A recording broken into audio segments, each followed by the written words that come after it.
지금 중국이 우리 공항을 군사기지로 만들었습니다.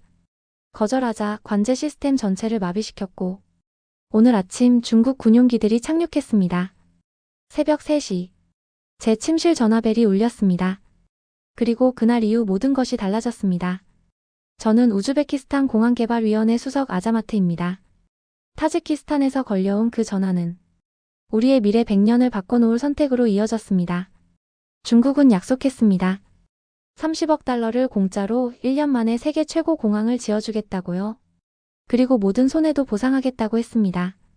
미국, 프랑스, 독일, 세계 최강 공항 국가들이 모였습니다. 하지만 우리는 그 누구도 예상하지 못한 선택을 했습니다. 바로 대한민국이었습니다. 그 조용한 나라, 아무도 믿지 않았던 인천공항. 그러나 우리가 목격한 그곳엔 단 한 줄의 독소 조항도 없었고 사람을 위한 진심만 있었습니다. 베이징이 보여준 건 스케일이었고 인천이 보여준 건 철학이었습니다. 그리고 오늘 우즈베키스탄은 세상을 향해 말합니다. 우리는 형제를 선택했습니다.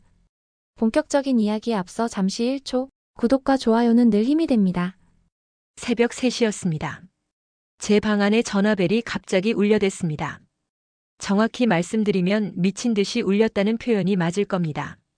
이 시간에 걸려오는 전화는 결코 좋은 소식일 리 없었습니다. 저는 우즈베키스탄 공항개발위원회 수석 아자마트입니다. 떨리는 손으로 수화기를 들었고 들려온 목소리는 바로 타지키스탄 공항청장이자 저의 오랜 친구 루스탐이었습니다. 그의 목소리는 평소의 느긋함과는 달리 완전히 무너져 있었습니다. 아자마트, 지금 당장 일어나야 해. 우리 엄청난 실수를 했어. 저는 그 순간 알 수 없는 불안감에 휩싸였습니다. 무슨 일이야, 루스탐? 무슨 실수야? 진정하고 말해봐. 그의 대답은 상상도 못한 내용이었습니다. 중국이 모든 걸 가져갔어. 우리 공항을 장악했어. 말 그대로 접수해버렸어. 6개월 전 타지키스탄은 중국과 손잡고 새로운 수도 공항을 건설했습니다. 조건은 매우 파격적이었죠. 건설비 전액 지원, 최신 시설, 50년 무이자 차관. 그야말로 공짜 공항이었습니다. 계약서 어딘가에 숨겨진 조항이 있었어. 어젯밤 중국 측이 갑자기 공항 관제권을 넘기라고 통보해왔어. 우리가 거부하자 시스템 전체를 마비시켜버렸지. 오늘 아침엔 군용기들이 착륙하기 시작했고 그 이후로는 그의 말이 끝나기도 전에 제 손에서 수화기가 미끄러질 뻔했습니다. 경제협력이라는 이름의 공항이 단 하루 만에 군사기지로 바뀌었습니다. 이건 경제협력이 아니야. 이건 주권 침탈이야. 루스탐의 목소리는 갈수록 낮아졌고 마치 누군가 감시하고 있는 듯 조심스러워졌습니다. 아자마트, 너희도 곧 제안을 받을 거야. 절대 받아들이지 마. 그들의 조건은 독약이야. 겉은 달콤하지만 결국 나라 전체를 삼켜버리는 독약이야. 그리고 그는 전화를 끊었습니다. 그날 새벽 저는 창밖을 바라보았습니다. 타슈켄트의 하늘이 이상하게 붉었습니다. 마치 곧 폭풍이 몰아칠 것처럼 불안한 기운이 짙게 감돌고 있었습니다. 저희 우즈베키스탄 역시 우르겐치 국제공항이라는 초대형 프로젝트를 앞두고 있었고 중국은 그 사업의 유력 후보였습니다. 공항 입찰에는 프랑스, 독일, 미국, 중국, 그리고 한국까지 총 5개국이 참가 중이었습니다. 오전 8시 대통령궁 비상상황실에서 긴급회의가 열렸습니다. 타지키스탄에서 들려온 충격적인 소식에 회의실은 그야말로 얼어붙었습니다. 국방장관은 단호히 말했습니다. 이건 명백한 주권 침해입니다. 민간 공항이 하루아침에 군사기지가 되다니요. 외무장관은 더 심각한 우려를 표했습니다. 이건 타지키스탄만의 문제가 아닙니다. 카자흐스탄, 키르기스스탄 등 중국 자본이 들어간 국가들이 비슷한 상황을 맞고 있습니다. 저는 준비해온 자료를 펼쳐들었습니다. 각하 현재 우르겐치 공항 사업은 중앙아시아 물류의 새로운 허브이자 세계 문화유산 희바로 가는 관문입니다. 하지만 지금 중국의 제안은 매우 위험합니다. 재무장관이 말을 끊었습니다. 아자마트 수석, 솔직히 말해봅시다. 중국의 조건은 너무도 매력적입니다. 건설비 전액 무상, 무이자, 차관, 운영 손실 보전까지. 다른 나라들과는 비교가 안 됩니다. 그것이 바로 함정이었습니다. 저는 목소리를 높였습니다. 타지키스탄도 그런 조건에 현혹되었다가 지금 그 대가를 치르고 있습니다. 대통령이 고개를 끄덕였습니다. 알겠습니다. 아자마트 수석. 이건 단순한 사업이 아닙니다. 우즈베키스탄의 미래 100년이 걸린 중대한 선택입니다. 모든 제안서를 다시 검토하세요. 특히 계약서 숨은 조항들까지 빠짐없이 확인하십시오. 회의가 끝난 후 저는 사무실로 돌아왔습니다. 책상 위에는 5개국의 제안서가 산더미처럼 쌓여 있었습니다. 그 중에서도 가장 눈에 띄는 건 중국의 제안서였습니다. 금박으로 장식된 표지, 화려한 그래픽, 번쩍이는 통계들. 마치 황금으로 감싼 독약처럼 치명적인 매력을 뿜어내고 있었죠. 그때 저는 결심했습니다. 이번에는 절대 속지 않겠다. 어떤 유혹에도 어떤 압박에도 우리는 주권을 지키는 길을 택해야 한다. 그리고 그렇게 모든 것이 시작되었습니다.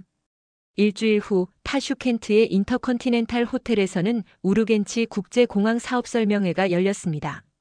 세계 각국의 항공 인프라 대표들이 한자리에 모인 자리였죠. 이날 발표를 위해 온 대표단만 해도 500명이 넘었습니다. 그중 절반은 중국 대표 왕샤오밍의 일거수일투족에만 집중하고 있었고 나머지 절반은 솔직히 말해 한국을 무시하고 있었습니다. 가장 먼저 연단에 오른 사람은 프랑스의 장피에르 듀부아였습니다. 백발의 완벽한 수트, 특유의 오만한 미소를 머금은 그는 유럽 항공의 자존심을 내세웠습니다. 샤를 드골 공항의 기술력 그대로 우르겐치로 옮겨드리겠습니다. 화려한 영상이 이어졌고 참가자들은 감탄사를 내뱉었습니다. 하지만 재무장관은 고개를 저었습니다. 제안 금액이 너무 큽니다. 예산의 2배네요. 다음은 독일 프라포트의 하인츠 밀러 회장. 정확성, 효율성, 예측 가능한 통제 마치 기계 같은 발표였습니다. 저희는 단 10초의 지연도 없는 공항을 건설할 것입니다. 치밀했지만 융통성이 없었습니다. 그들의 프레젠테이션엔 우즈베키스탄의 문화나 필요는 전혀 고려되어 있지 않았죠. 그저 독일식 정답을 강요하는 듯 했습니다. 세 번째는 미국의 브래들리 존슨. 그는 아예 명확했습니다. 공항은 비즈니스입니다. 돈을 벌어야 합니다. 우르겐치를 수익 창출 기계로 만들어 드리겠습니다. 이윤과 투자 회수율, 상업시설에 대한 언급뿐이었죠.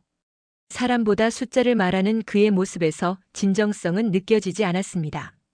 그리고 드디어 중국. 모두가 기다리던 순간이었습니다.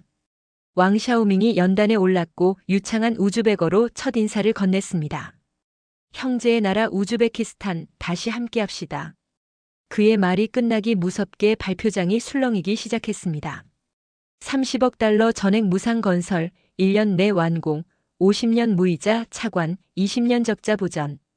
게다가 1,000만 명의 중국 관광객 보장, 1:1로 핵심 거점 지정. 위원들 상당수가 박수를 보냈습니다. 재무장관이 저를 바라보며 말했습니다. 수석님, 이건 이미 끝난 게임 같습니다. 그리고 마침내 아무도 기대하지 않았던 한국의 차례가 되었습니다. 인천국제공항공사팀이 조용히 입장했습니다. 그 순간 회의장의 분위기는 싸늘했습니다. 프랑스의 장피에르가 옆 사람에게 들리게 말했죠. 인천공항? 웃기는군. 파리와 경쟁하겠다고. 독일 대표는 코웃음을 쳤고 미국 대표는 아예 스마트폰만 들여다보고 있었습니다. 왕샤오밍조차 입꼬리를 올리며 여유로운 미소를 지었습니다. 귀여운 시도네요. 국제 무대는 그렇게 만만한 곳이 아니랍니다. 한국 대표 강혜원 단장이 조용히 연단에 올랐습니다. 40대 중반 단정한 캐주얼 복장.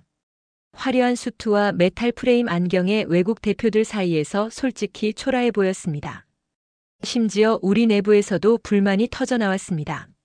저 사람들이 뭘 할 수 있겠습니까? 한국은 그냥 명분상 초대한 거 아닌가요? 저조차도 순간 망설였습니다. 그런데 옆에 앉아있던 젊은 건축가 굴라라가 조용히 속삭였습니다. 잠깐만 들어보시죠. 인천공항엔 뭔가 특별한 게 있습니다. 그녀의 눈빛에는 이상하리만치 확신이 담겨 있었습니다. 그 순간 저는 고개를 끄덕였습니다. 좋습니다. 기회를 줍시다. 하지만 회의장은 여전히 싸늘했고 조롱은 계속됐습니다. 2025년에 저런 발표 템플릿이라니. 공항 수출 경험제로 아닙니까? 통역관조차 무시 섞인 말투로 말했죠. 한국어 통역이 필요하신가요? 금방 끝날 것 같은데. 그러나 강혜원 단장은 흔들림이 없었습니다. 침착하게 프레젠테이션을 시작했습니다. 인천공항이 작다고요? 경험이 없다고요? 기술이 부족하다고요? 좋습니다. 그럼 제가 보여드리겠습니다. 왜 대한민국 인천공항이 이 자리에 섰는지, 그리고 여러분이 지금 무엇을 놓치고 계신지를 말입니다. 그 순간 저는 이상한 기분을 느꼈습니다. 분위기는 싸늘했지만 그녀의 목소리에는 확신이 있었습니다. 굴나라가 다시 속삭였습니다. 기다려보세요. 인천공항엔 겉으로 보이지 않는 무엇이 있습니다. 왕샤오밍은 그 말을 듣고 손을 들었습니다. 아자마트 수석님, 그 전에 저희 제안을 다시 강조해 드릴까요? 어차피 다들 저희 걸 원하시는 듯하니. 저는 조용히 고개를 끄덕였습니다.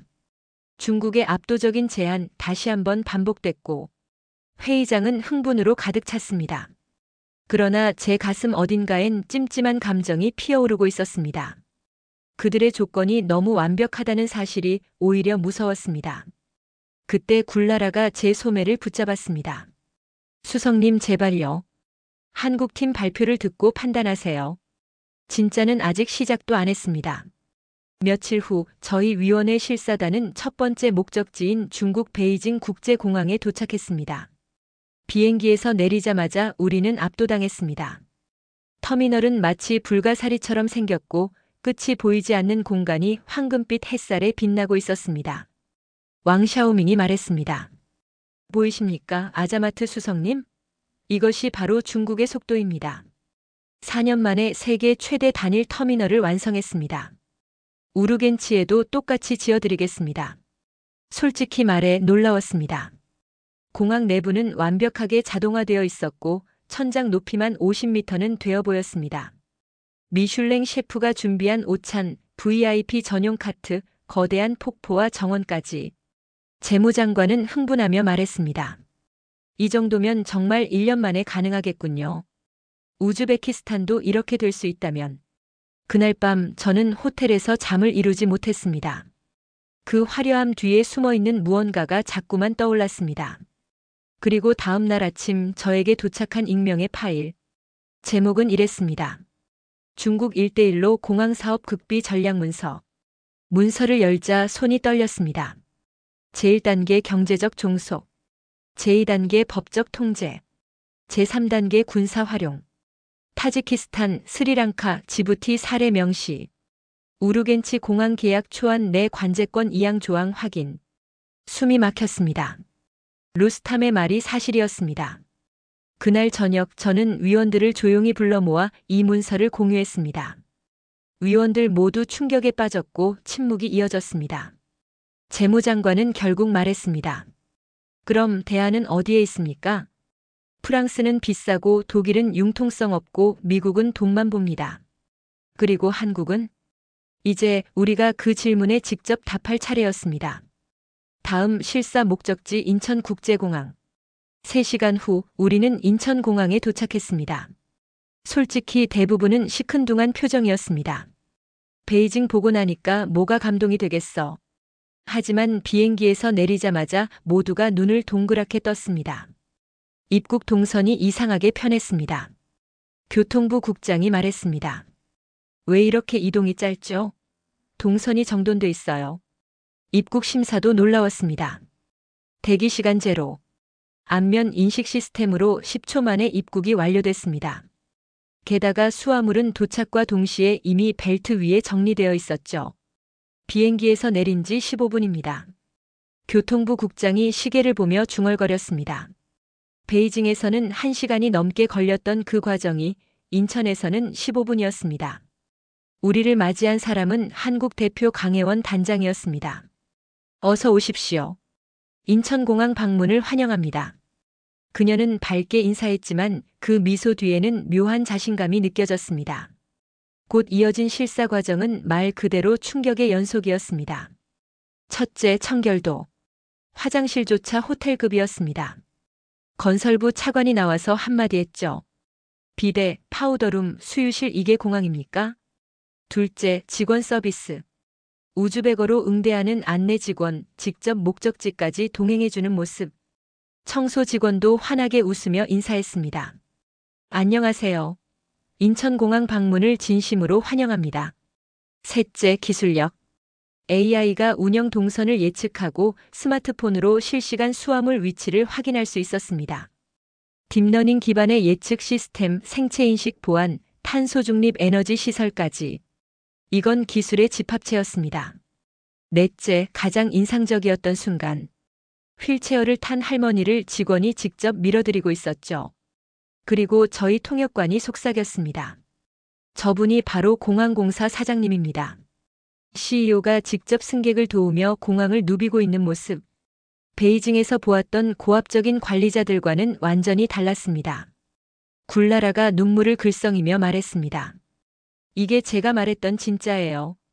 공항이 아니라 사람입니다. 그때 강혜원 단장이 저희에게 조용히 말했습니다. 보셨죠? 공항은 크기나 예산이 아니라 그 안에서 움직이는 사람들의 철학으로 결정됩니다. 그 순간 저는 깨달았습니다. 우리가 지금까지 봐온 거대하고 빠른 것들이 결코 좋은 것은 아니었다는 것을요. 인천공항 실사를 마치고 돌아온 저희는 말 그대로 충격의 여운 속에 있었습니다. 재무장관조차 솔직하게 말했죠. 기술, 서비스, 시스템 기대 이상이었습니다. 하지만 여전히 고민되는 건 돈입니다.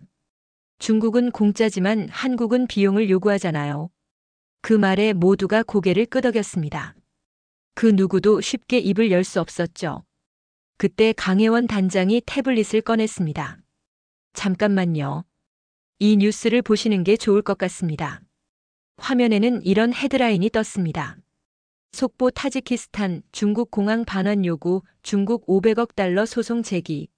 전 세계 주요 언론이 이 사건을 톱 뉴스로 다루고 있었고 한국 외교부 장관은 기자회견에서 이렇게 말했습니다. 공항은 국가의 주권과 직결됩니다. 한국은 기술 이전과 공동 운영을 통해 진정한 자립을 돕고자 합니다. 인천공항공사 사장의 인터뷰도 이어졌습니다. 저희는 돈이 아니라 신뢰를 수출합니다. 그 순간 저는 알았습니다. 우리가 지금 어떤 갈림길에 서 있는지를요. 그날 밤 저는 대통령궁 상황실로 불려갔습니다. 모든 고위 관료들이 모여 있었고 대통령께서 무거운 표정으로 말씀하셨습니다. 이제 결정해야 할 때입니다. 중국과의 계약을 진행합니까? 아니면 다른 선택을 합니까? 재무장관이 망설이며 말했습니다.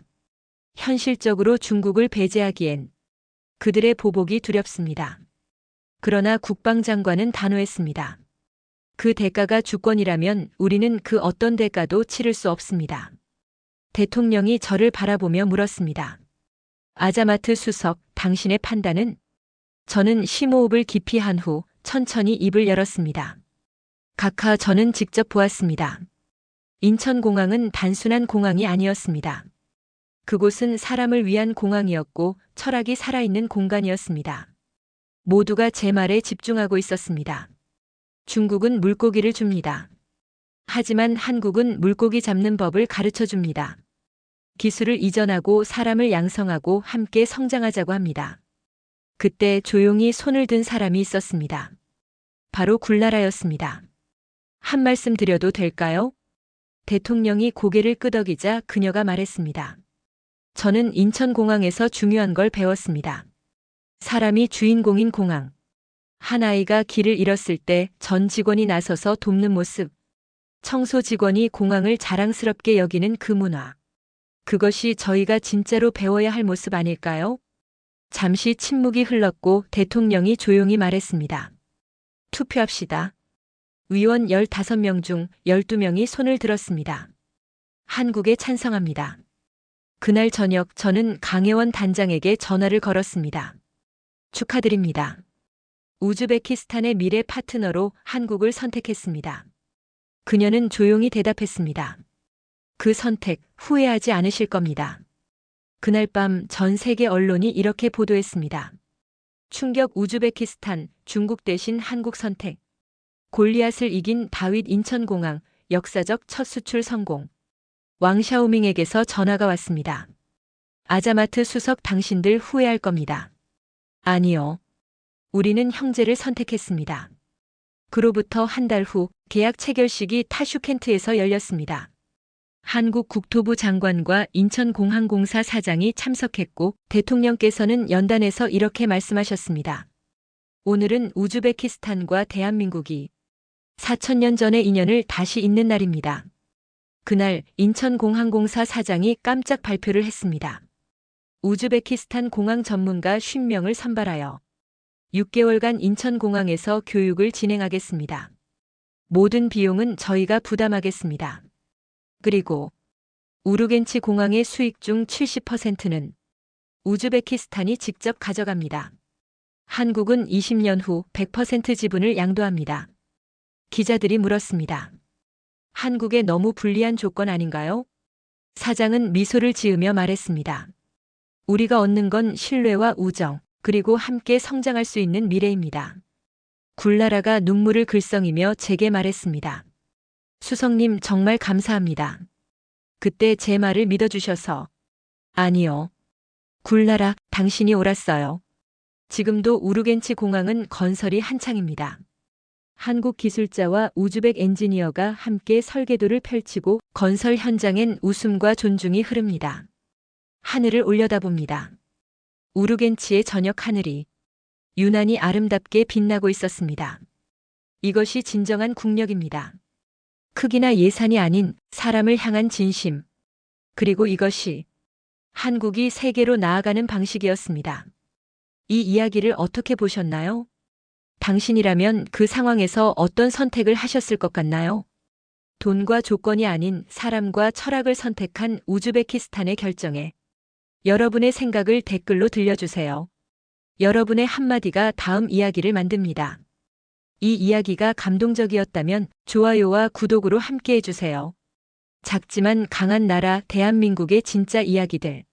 세상을 놀라게 한 한국의 힘 앞으로 더 많은 이야기를 들려드릴게요.